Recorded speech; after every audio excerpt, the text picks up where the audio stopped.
welcome to another episode of the Data Dialogues. Today we are discussing property data myths, fiction versus facts, and looking at some real fun examples. So I am your host, Larisa Bedgood, Head of Marketing at PGM. And with me today, I have Michelle Taves, who's VP and Group GM of the Data and Marketing Group at PGM. So welcome, Michelle. Thank you, Larissa. I'm excited to be here. This is going to be a fun one. Yes, well, I have some fun questions for you. So, and I know based on our new product called Home Factors, this is kind of how it ties into this around the home. So these are all fact or fictions based on what is insurable and not. Stay tuned. Okay. So, Larissa, fact or fiction, metal roofs are more dangerous during a thunderstorm? I'm going to say true, because metal attracts lightning.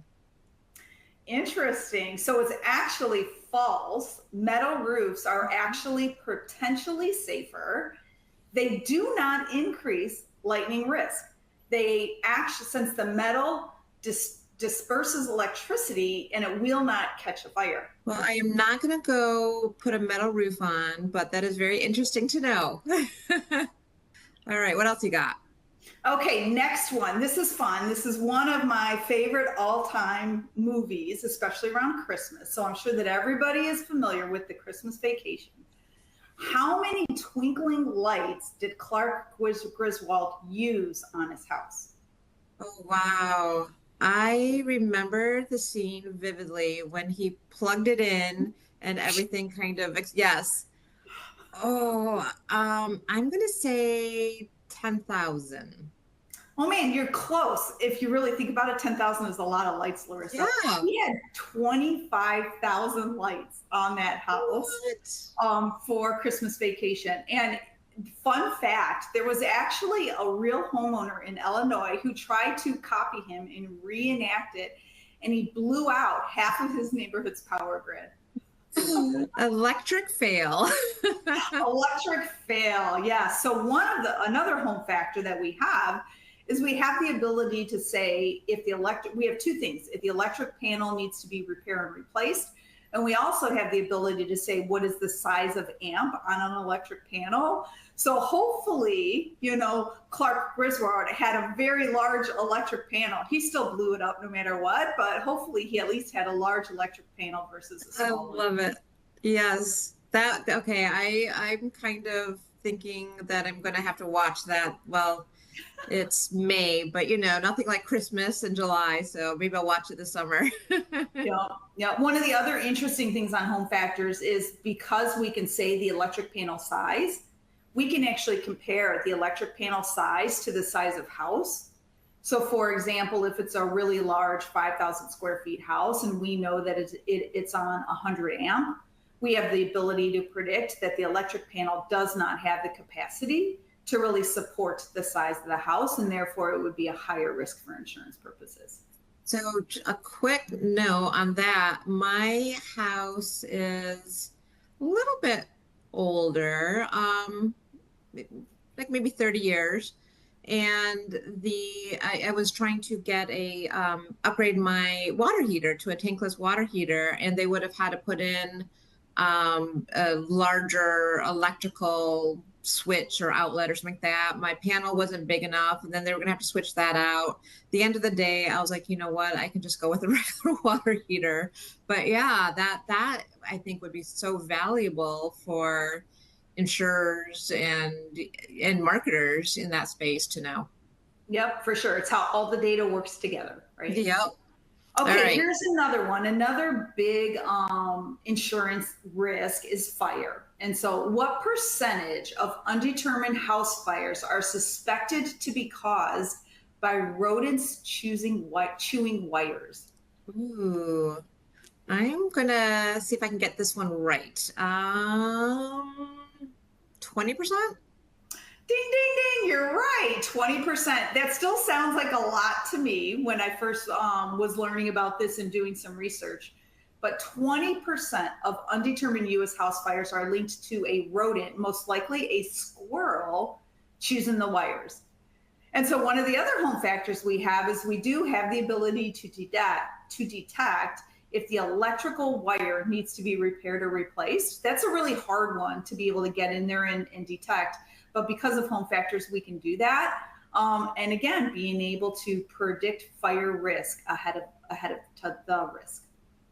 The only reason I felt that was a little bit higher is I lived in Michigan and it was more in kind of a wooded area. So we had so many squirrels, chipmunks, actually woodpeckers. We had a wood siding in our house, and the woodpeckers would keep on pecking on our house.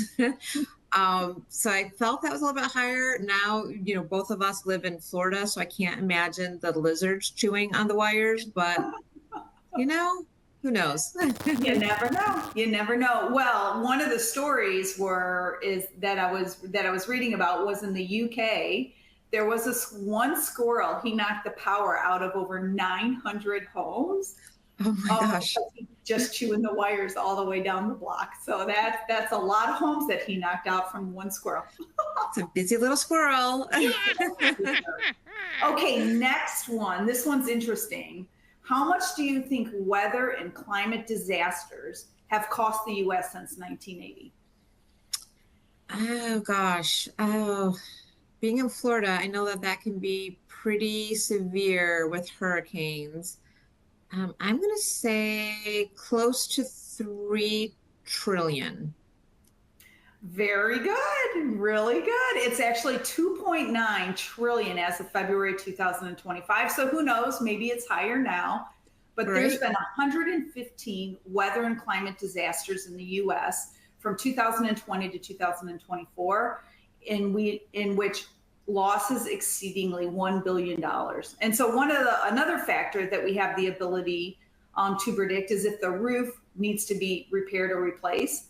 Obviously, with any type of a weather disaster, the roof is one of the most expensive items that you would have to replace in the home because of which is catastrophic weather. And it doesn't take much. I know that when we had some recent activity, I think you actually had some weather-related roof damage. I did. I needed to put a new roof on my house, and I think that your mother lost her house. So And my mom lost. Weather is huge. It is probably the biggest thing that causes insurance companies to have to pay on claims. Yeah. And at the time of us recording this, I know the last week there's been just a big onslaught of tornadoes, I believe.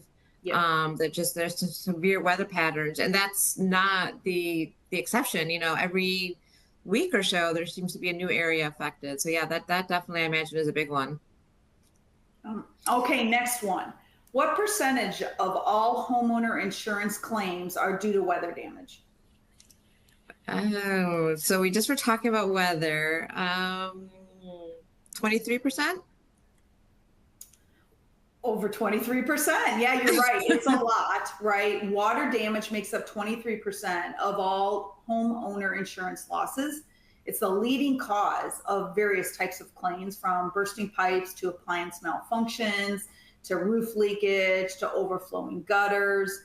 Tons of damage because of water. It is another home factor that we have the ability to predict.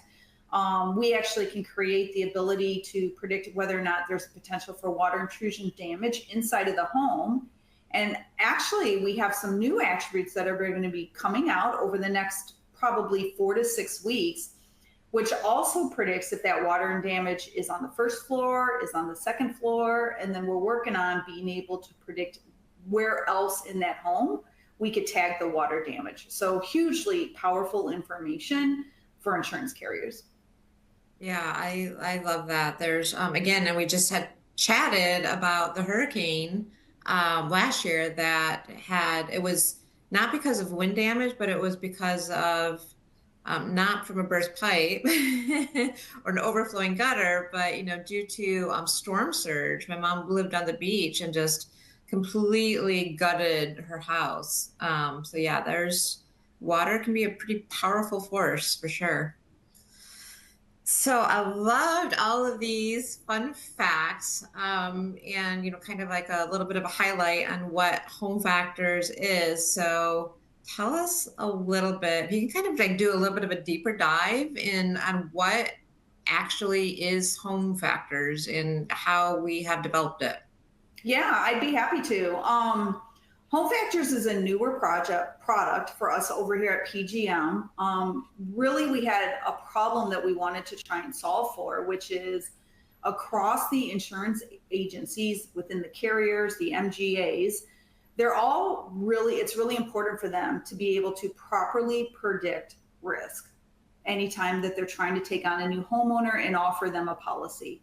And so there's a lot that goes into it, particularly trying to, and they try and do precise risk enhancement at underwriting.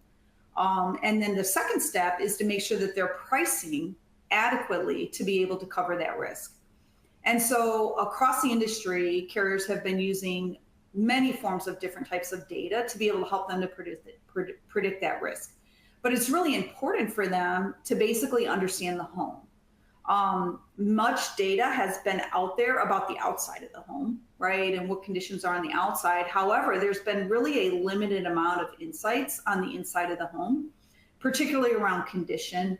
So what we've done is we at Porch, we also have our own insurance company. And so we wanted to be able to provide value for our own insurance company to be able to predict risk earlier and then to be able to decide a couple of different things during underwriting. We wanted to decide, are we interested in taking on this policy? What is the risk of it? And perhaps we will take it on, but we just need to price it a little bit higher because the house is coming out to be more riskier than we thought. The other thing that we could do is if it's a house that's been in great condition, and if the consumer presents data that they're really good at keeping care of the home, we would feel comfortable with perhaps lowering their pricing and lowering their premium because we know that the risk is really low. And so we went down the road of trying to figure out how can we be able to predict risk inside the home. And so we went ahead and looked at all of the different data that Porch has that is proprietary and unique compared to what's out there in the market. And we've taken that data and we've been able to create these predictive algorithms or models that we call home factors. And so an example of a home factor is what type of piping is in the house. Do we feel like, or do we have indication that there's water damage inside the house? Do we have indication that the window needs to be able to be replaced? Do we have indication that the roof needs to be replaced? And many other types of things. We can tell all about the basement. We could tell all about the type of foundation it's built on, if there's presence of skylights, where the water heater is. So just think of all of the different things that are really inside of the house and outside of the house that are unique and not available in the market today. That's what Home Factors does. And Home Factors really helps us to be able to just help carriers assess risk and be smarter when they're making some of those early decisions. So what is the coverage rate? How much, how many houses, I guess it's just US data, how many houses or percentage of houses in the US does Home Factors cover? Yep. So across PGM, we actually have information on just about every property in the United States. And so we have a history of property and consumer data. And so what we did was once we started to create these really unique attributes, we basically had the ability to provide coverage across over 90% of all US properties in the United States. Now, that does not mean that every single attribute has 90% coverage on every single property. Some attributes, just depending on where people live, like some attributes are going to be geocentric, right? For example, in Texas, for some reason in Texas, they got the idea of putting water heaters in an attic. That's not something you would see in Florida, right? In Florida, you would see water heaters probably in a garage. And so there's certain types of characteristics that are just really state-based characteristics. And so, you know, in the state of Florida, you're going to have a lower coverage of water heaters in the attic than you would in Texas, as an example. There's many other examples like that. Another one that kind of falls into that category is roof material, right? Like in California, you're probably going to see different types of roofs than you're going to see in Texas, than you're going to see in Florida. And so, but across the whole US, we are able to provide at least, 3 or 4 factors per house on 90%. And so the data that we have, so I know we have interior, exterior data factors. I'm assuming, I'm not sure if insurers, like underwriters or so, how much of the consumer data we have, but for example, a home improvement marketer, if they combine it with our consumer insights, I'm imagining that the targeting can be pretty exciting there. Oh, for sure. Beyond just the insurance risk use case, there's a lot of opportunity and ability for Home Factors to be able to help marketers. If you think of home retail, right, or if you think of home services, roofing companies would love to be able to understand if properties need a new roof. When was the last time that roof has been repaired? What is the life stage of the roof? Just as one example, right? And then they can get ahead of the consumer who might be in market for a new roof or might be thinking about a new roof in 6 months, right? So there's a ton of opportunity for client acquisition. There's also a lot of opportunity for retention, being able to understand, right, where people are within the repair of their home. I mean, let's face it, from the consumer side, the home is probably one of the biggest expenses a consumer is ever going to make. And so whether we're being able to provide value so that they can save on their home insurance, right? Or we're providing value to the consumer so that we could target them for services that they're really interested in so that they can properly take care of their home. Either way, Home Factors has the ability to transform, right, that buying position. So yes, that's really cool. So when Home Factors comes together with our consumer data and our intent data when somebody's in market and moving signals, all these signals, I love like how powerful that can really become and how it can optimize your strategies and your spend. So very exciting. What does the Home Factors roadmap look like this coming year in 2025? Yeah. Well, if you can imagine, Larissa, we're putting a ton into it. We're really excited. We feel like over at PGM, like this is one of very transformational for us as a company. At PGM, we've been in the data world for a really long time, going on over 30 years now. And we've really specialized in creating a ton of data solutions. This is one of those solutions, though, that we're just particularly proud of. It is something that is highly unique, that is not commoditized across many of our competitors. And we've also done a lot of proof of concepts already, and we know that it works, and it really provides the ability to predict risk in a meaningful way. What we've done is we've taken a lot of the attributes against past claims data in order to understand if you were to have had this information, would you have been able to predict the claim? And in many times, the answer is yes, we would have been able to predict the claim. And then the carrier can either decide if they would have priced differently to be able to cover the potential claim, or if they would have just knocked it out at underwriting. So now what we're doing, now that we know for sure we have the proof points, is we're really going through and trying to create additional unique attributes throughout this year and throughout next year. We have a goal by the end of this year to have over 100 Home Factors in production. That's a pretty aggressive goal for my team, but they're really excited to just go and do it. And some of the new kind of Home Factors that are coming out, one of them we're really excited about is called life stage of a roof system. So that's one of the things that is missing out in the industry. There's a lot of aerial imagery data on roofs. There's a lot of material data on roofs. However, nobody has really been able to say, hey, this roof is good for another 5 years, or this roof is good for another 7 years. And we have the ability to do that with a combination of data that we have across the board of being able to create, a life stage for a roof. The other thing that we're looking to do is to understand, safety features within a house. So think of, does the house have fire sprinklers? Does the house have a CO detector, right? Does the house have security systems? Is it a smart home? Those kind of things. I know that a lot of insurance companies often offer a discount if you have a smart home or if you've invested in different types of security for your home. The other big one is anything with the electric panel, the HVAC, right? How good of a system is it? How old is it? That's another one that's really, really good for being able to predict risk. So we have many others that I could probably sit here and talk about for a long time.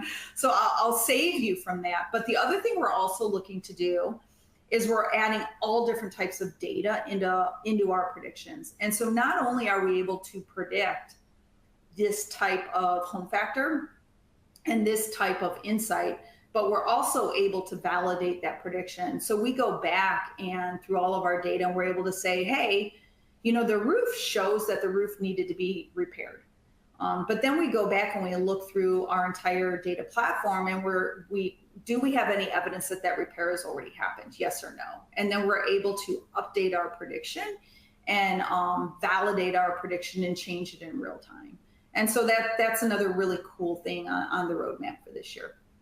That is so exciting. I am so excited to be part of the team as well to push this out into the marketplace. I'm just so excited about this product and all the applications for it, and so much more. It sounds like that we have coming down the pipeline. That is just, I know I've been at some of the strategy meetings, and I know there's some really good things that we have coming out sooner than later. So it was super fun to talk to you about this. Any thoughts in parting before we wrap up today's episode? No, thanks for having me, Larissa. This was a lot of fun going through all of the different things that you need to think about when you think of property and attributes. Yeah, absolutely. And, quick plug, if you're interested in learning more about home factors, obviously please reach out to me, Michelle Taves. We will have some contact info in the podcast description. And thank you again for joining us for another great episode of Data Dialogues. And remember to stay data-driven, stay creative, and we'll see you all next time. Thank you all.